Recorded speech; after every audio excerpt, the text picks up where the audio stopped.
Welcome to The Woman Who Never Went Back to Sleep. It was a sunny day in spring when Eve was walking down the street on her way to the dentist. Eve was an ordinary woman living an ordinary life. She was smart and had done okay in her career. Now at 36 she was working less hours to also spend time raising her two young children, Esther who's 2 and Miriam who's 4. Eve was enjoying the bird singing and not having to wear a coat for the first time this year. Seeing everyone else passing her by seemingly enjoying the same things brought a smile to her face. Her eyes turned soft and her legs felt lighter. When she walked into the dentist's office, she was directly called in to start her checkup. The dentist happily commented about the weather while she lay down in the chair. There were not many moments when Eve could lay down and be with herself, so despite someone scraping her teeth with metal tools, she felt quite relaxed. Eve closed her eyes and her thoughts started to wander off. First she thought about the things to do after she was done at the dentist. Get groceries, pick up the children. Then she saw her children in her mind's eye. If the dentist wasn't holding her mouth open, she would smile once again. Her husband faded into the picture too. Their house. She concluded she was happy. Yes, she did give up on some dreams to pursue others, but isn't that just part of life? Concessions are always needed.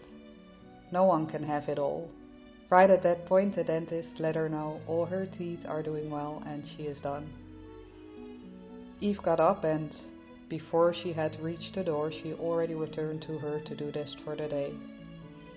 When she walked out, she stopped for a second to breathe in the fresh air.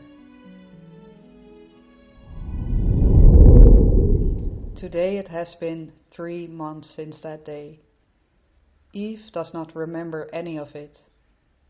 She was told she got hit by a car right in front of the dentist office. But she does not remember it. She does not even remember what a dentist is.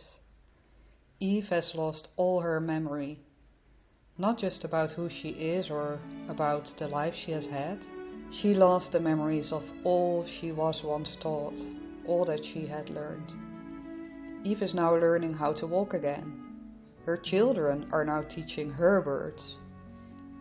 She had to be explained she was their mother. Then she was told what a mother is, what it means. Despite all the things she lost, she can still read emotions. She cannot name them, but reading them seems to be instinctively there. One morning her husband Paul was explaining her they are married, followed by Eve asking, "What is married?" It means we love each other and decide to spend our lives together. Oh, do more people do this? Yes, there are a lot of people. Why? Well, because it is great to love someone and spend your life together.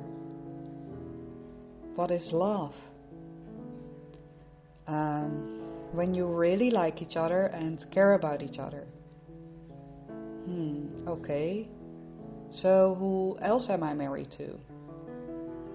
At this point Eve saw Paul's eyes turning glazy and his forehead frowning slightly. She did not know it was called despair, but she did know something happened to him. So, slightly confused but without having any concepts on how to please others or show accepted behavior, she goes on. I can see that you look like you don't really like this conversation. Can you explain me why? Paul hid his face in his hands and mumbled, "I can't do this, I just can't." He walked out and Eve was left feeling a little confused again. But she hadn't got any thoughts about Paul or his trouble. She did not draw any conclusions out of her map of experiences on what just happened because the map is not there. In the 6 months that followed, Eve had become an interesting subject to study for doctors and psychiatrists. Eve had by now learned how to walk and talk again. She had built quite a strong bond with her children, and they seemed to benefit from this a lot. Eve felt much more aligned with how her children were being than, for instance, the state of her husband or any other adult. It was as if the adults were the confused ones to her. She and her children could just have fun when they wanted to, be lazy when they wanted to, and when strong emotions would come up in one of them, Eve would just ask multiple deepening questions to get a view on what was going on and how she could help or what they needed.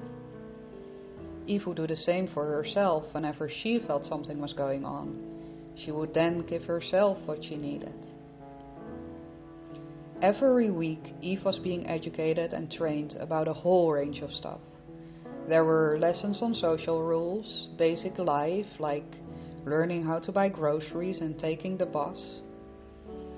And still she was learning about words and their meaning. She learned about how life works when you are an adult, and how, for instance, to raise her children. She listened to what she was told and still asked a lot of questions. What surprised her and made her cautious was that the answers did not always make sense.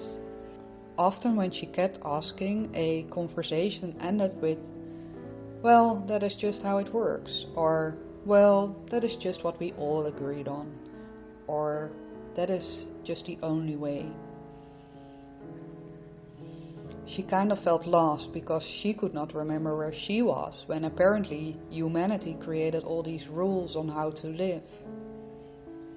She noticed that her children and all the other children were treated the same way. They also had to just learn what they were told and accept what they were told, in some cases even comply to it too. Yet every time she asked about it, she was told that people are free beings. Eve thinks it is kind of strange that she has to rely on others to know what is true or not true. She noticed that every time she tried to talk about these things with her husband, he got scared or even angry.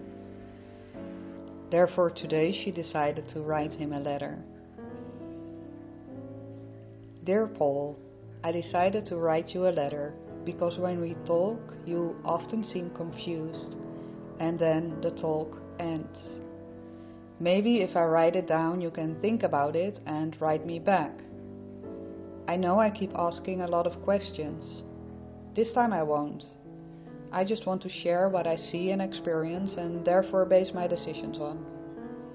One of my therapists, Alexa, explained that it would be good for me to help you understand what I experience too. I thought that was a bit funny because it always seems that I am the only one not understanding things, not you. But anyway, here I go.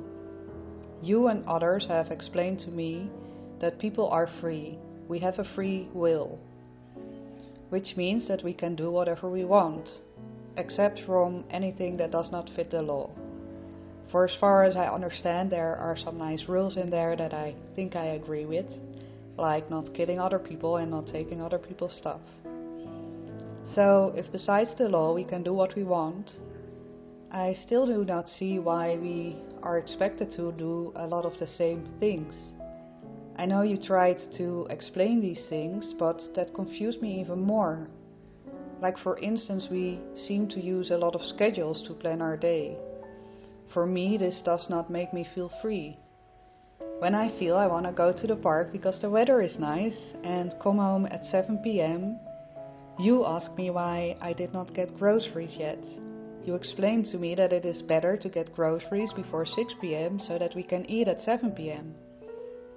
Then when I asked why we need to eat at 7 p.m, you said it is for the children.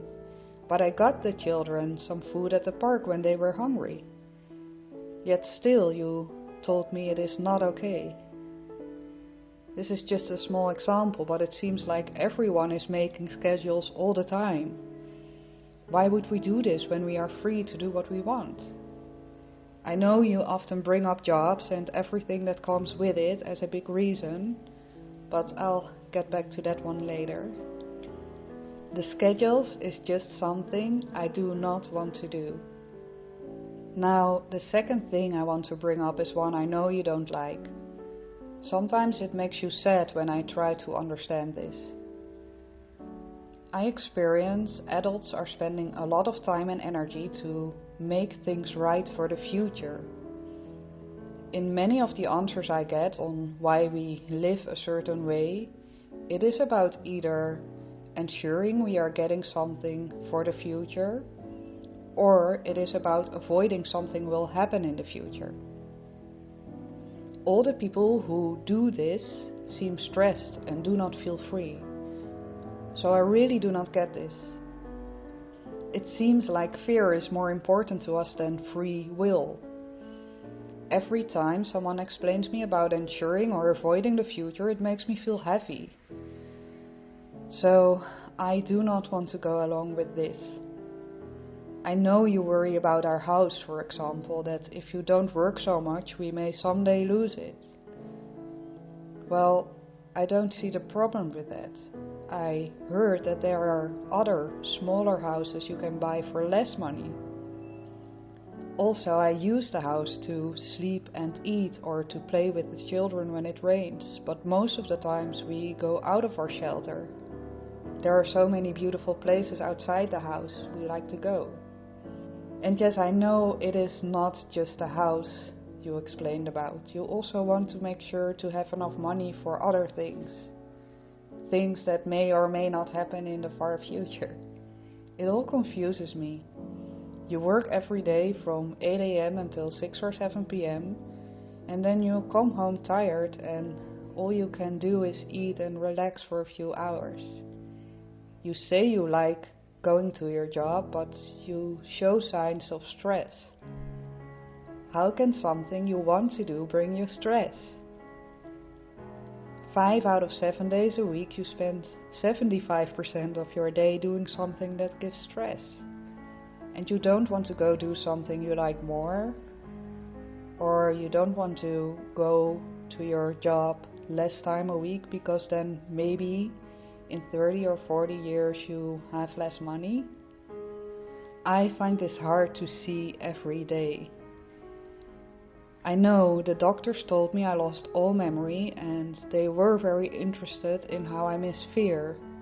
They tell me that except from basic survival instinct there is no fear. What I think is that fear is leading you. I see it in the other adults too, and in some children already. We teach them fear. We teach them to fear the future and to give up their free will, to prepare themselves for the future. We do this with school first, and then when they finish one part of their preparation, they go on to the next. Then when they are adults like us, the fear became so big that now they spend the rest of their life defending their future.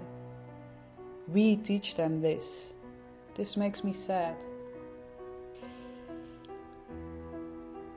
You all think one day it will get less. The fear will drop and there will be more space for freedom, for free will. But what I see is that adults, all ages, just keep living on fear. There is always more security to get. Plus, even if you get secure at 50, then you have spent all that time on that, not being free. What completely blows my mind is that apparently money for the future is the most important thing. Yet everyone keeps buying all these things they don't need.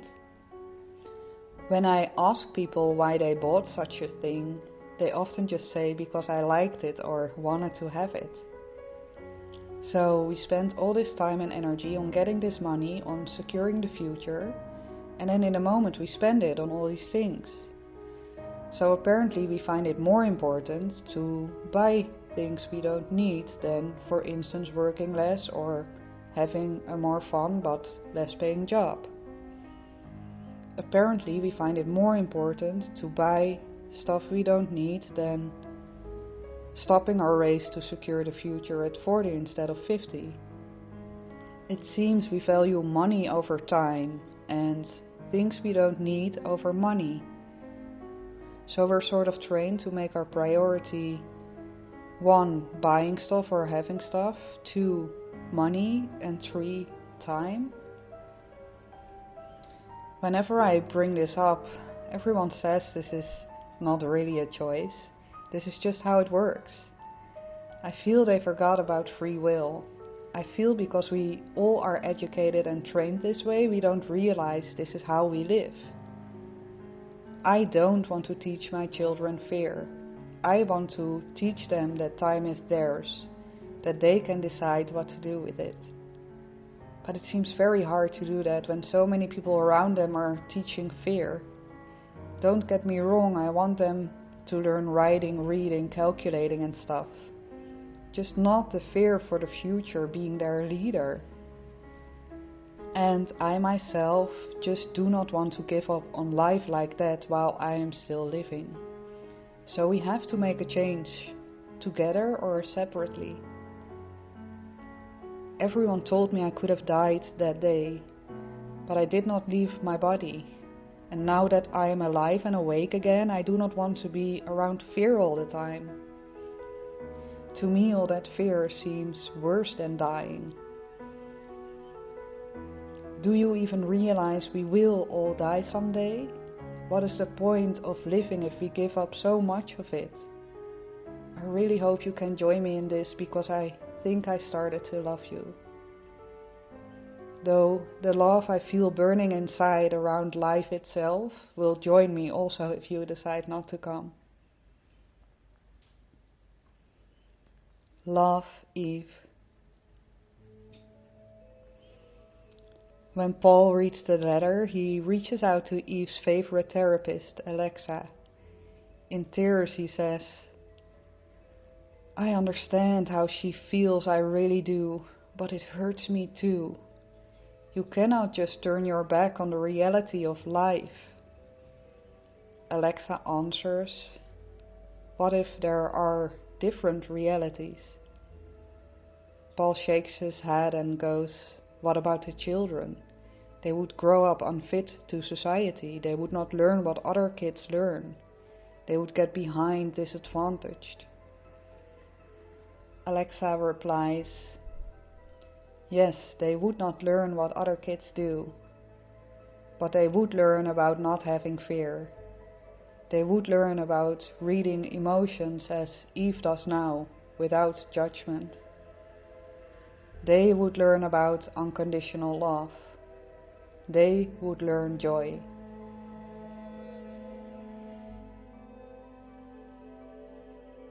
You have been listening to a production from The Red Tree. For more of our work, visit theredtree.com with 3 as a number.